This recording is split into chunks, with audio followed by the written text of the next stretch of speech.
So I meant to make this video a few months ago, back in November of 2023, and here it is almost the end of February 2024. And I apologize to EVBASE and also want to thank EVBASE because they sent these running boards for our Rivian. And I was excited to put them on, when they first came in. And then, honestly, I started looking at the instructions and just kind of realizing I would have to remove these 3 different panels underneath. And it just started making me a little nervous, I guess. I just wondered how it was going to affect, the mileage and what was the road noise going to be like. So what I ended up doing is I ended up installing one. I haven't installed the other one on the other side yet, on the passenger side. So I installed it on the driver's side. And I thought, we're just going to see what it's like for several weeks. And I think I probably put this on about 5 weeks ago. And we've gone on a couple of short road trips, and I was able to rule out any extra noise. It doesn't seem to produce any extra noise. The only noise that I guess I experienced is when we had some ice buildup, and I could hear the ice falling off of the metal part. I could hear chunks falling off, and so some ice had built up on these running boards, so that's something to think about. But it wasn't a problem, big ice chunks we can just kick off like you would any other truck. And so road noise really wasn't an issue. And I guess I got to a place where I just thought, if this affects mileage in any way, I don't know that it would be that much. And initially I thought, because EVBASE has also sent me instructions on how to actually cut the holes in these panels so that when you install these brackets underneath, and just so you know, there's only 3 brackets you have to install, evenly spaced along the running board, that they sent instructions for where to cut holes and templates for how to cut holes in these, these panels underneath the body. And even that, just started making me nervous, like, man, I don't want to start cutting into these panels. And so what I decided to do, I just took the panels off. I'm going to leave them in my garage. And if someday I decide to remove the running boards, I can just pop the panels right back on, and no harm has been done and really nothing to notice. And so the way I've installed it, obviously I haven't cut into the panels. I just took the panels off. There's no alterations you have to do on the underside of the Rivian. We just took out a few bolts, bolted these in, and it's been super solid. And the thing is, we were also testing it out just to see if we even needed it, if we liked it. And one thing we've noticed about in the Rivian is that for some people, like when I've had my dad here to visit, it can be kind of tough for him to get in and out of the truck. And I know that they've implemented the feature where you can have the truck kneel, and we do that, but it can still be somewhat of a challenge finding a place to hold on to inside the Rivian and just to kind of get yourself into the truck. So we've noticed, even with ourselves, where my wife and I, we weren't necessarily struggling getting in and out of the truck, but this has just made it a lot easier. And we like the fact that when we use it, we feel like we're saving wear and tear on the seats on the inside. And the other thing that I kind of like is I feel like it's just one more thing to protect the body from rocks. So there's been no negative for us. Installation was easy. The only thing that just makes me scratch my head is that this particular spot right here is where it seems to collect dirt. Dirt just likes to kind of pile right here. I just took through just a touchless car wash, and I came out of the car wash and this little pile of dirt was still here. So as that dries, I guess it can just be wiped off. Again, not a big deal. So overall, I've liked using the running board, especially with the rainy weather and the snowy weather that we've been having. It's right now as I record this, it's the end of February 2024. It's been nice having something to kind of step on and then get into the truck. We've really liked that. So yeah, thanks again to EVBASE. They sent this to me to check it out. Like I said, I've used this side for a month or more, 5-6 weeks, and now today I'm going to install the passenger side, and I'll try to get some clips of that for you to watch. Here's what I used for this part. I used a 10mm socket with this small extension to get up inside the panel. I also used a T20 Torx driver, and then just a screwdriver to hold that Torx. I didn't need a long extension. In the instructions, it says that you should use an impact driver for that part. I think for that part, but I didn't need it. This was enough. They were surprisingly easy to take off. All of the metal clips stayed on the panel for this middle portion, but only one of them stayed. No, two of them stayed. This metal clip is probably underneath. Yeah, if I can find it. There it is right there. So I got to take that back out, and I'm going to put it back on here and save it with that one. And then I heard one of these fly, so I got to look around my garage for one of these. One stayed, and this happened on the other side too. Yeah, there's one of the clips stayed up in there. So I'm going to take, there's a couple more. So I'm going to take those out and save them with the panels, and then put the panels up high in the garage somewhere and save it for if I ever take these running boards off.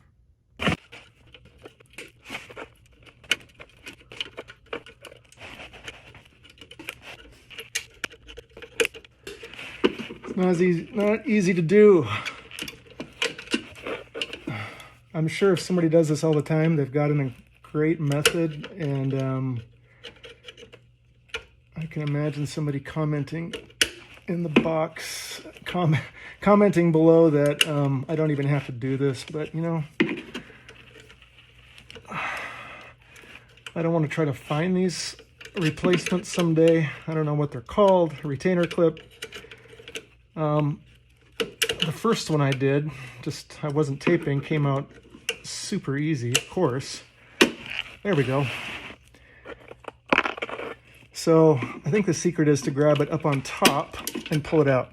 That's the secret. Just grab it up here on top. I'm using kind of a nice narrow plier so I can get up inside of there, and watch, this one won't come out for me, I bet. As easy as the other ones did. Of course not. It's the last one, right? And I discovered that one of them did not go flying in the garage. They're all accounted for. I thought I heard something go flying, but it wasn't one of these. Yeah.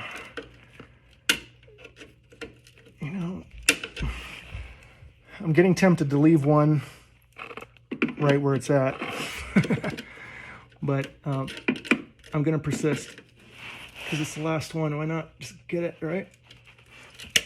So I want to bring this toward the outside is what I want to do.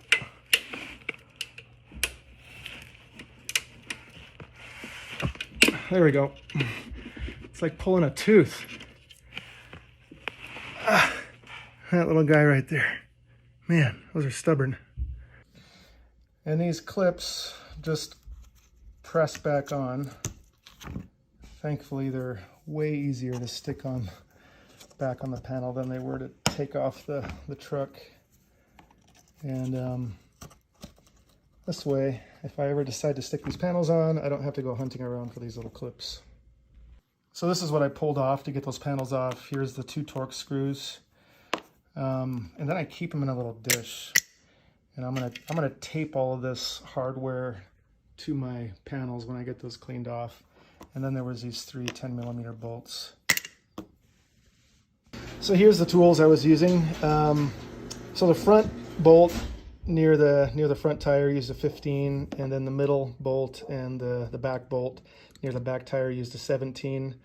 EVBASE sent me this tool for breaking that Torx head, and you probably saw on the middle one I was really struggling, and I think I cross-threaded it. So, and I just couldn't get it to go straight, and I was probably torquing on it way too much, and I ended up breaking it. So I'm kind of bummed about that, but I was able to flip it around and use this side, and you saw me using this as well. It's a piece of conduit, I don't know, about 4 feet long, and I would put this conduit on the handle of both of these tools just to get that initial turn because it was so stiff. And but then when I cross-threaded this bolt, not this bolt right here, but you know, when I was cross-threading that bolt, I took it out a few times, put it back in, and it just kept on going in the same spot. And so I think, you know, obviously my bad. I just wrenched on it too hard. Should have stopped. I didn't even realize how hard I was pulling on it, but I bent the conduit. I broke the tool. And so then what I did is I just used a short piece of conduit. I stuck it onto this part so I don't have quite as long of a handle. And then I was able to finish up the job using this. And the last one didn't get cross-threaded. So out of the 6 of these Torx head bolts, one of them ended up cross-threading, but I was able to get it tight anyway.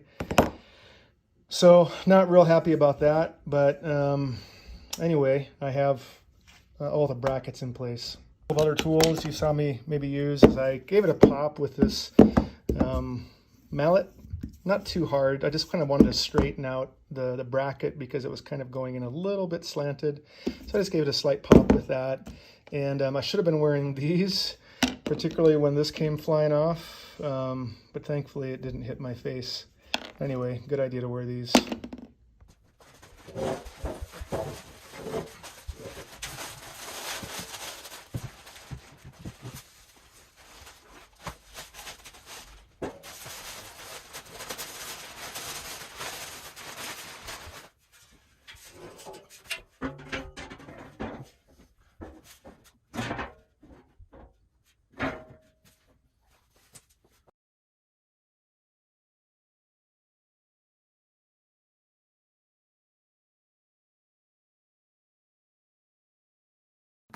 And for these bolts, I am using a 13mm socket wrench.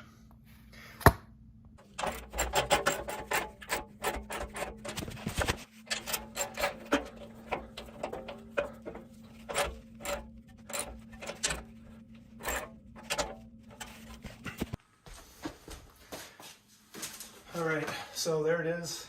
It's installed. I shoved it as far as it could go in before I tightened these. There is some adjustability. You can pull it out, but I just wanted it nice and as flush as possible. But yeah, it was easier this time around than the first time. The first time, you know, you're going into the unknown and you don't know what you're going to encounter, but this time I knew what I was getting myself into. And yeah, so I'm looking forward to being able to have this on both sides of the truck, ease of entry. So anyway, again, thanks to EVBASE for sending this to me. Again, sorry it took so long, but there it is. I'm going to show you a couple of other things that EVBASE sent me for the inside of the truck. So here's a few things that, like I said, EVBASE sent to me that I am not going to use, but I'm going to show it to you because maybe it's something you feel you can use. This is designed to go in the center area between the driver and the passenger, and I don't have really a use for it. What I would have liked to have seen is, first of all, bigger holes for the drink bottles. This is just a pretty standard Stanley drink bottle, and it doesn't fit. This is a really small one, maybe for like a Red Bull or something like that, but it doesn't fit a standard water bottle. This looks like it was designed for maybe like an iPhone to sit there, or you know, like a tablet, but I don't see using that. And then these are going to be, you know, underneath of the entertainment system, so I just wasn't sure what I would use that for. We just put a black basket in front for us, and that's where we put our garbage, and it's easy to take in and out, and I just like leaving it big and empty. These are this is a little tray that you can stick inside of the handle for the driver and the passenger. And I've had it in place on the driver's side for a couple months, just trying to figure out what I would use it for. And so far I haven't settled on anything.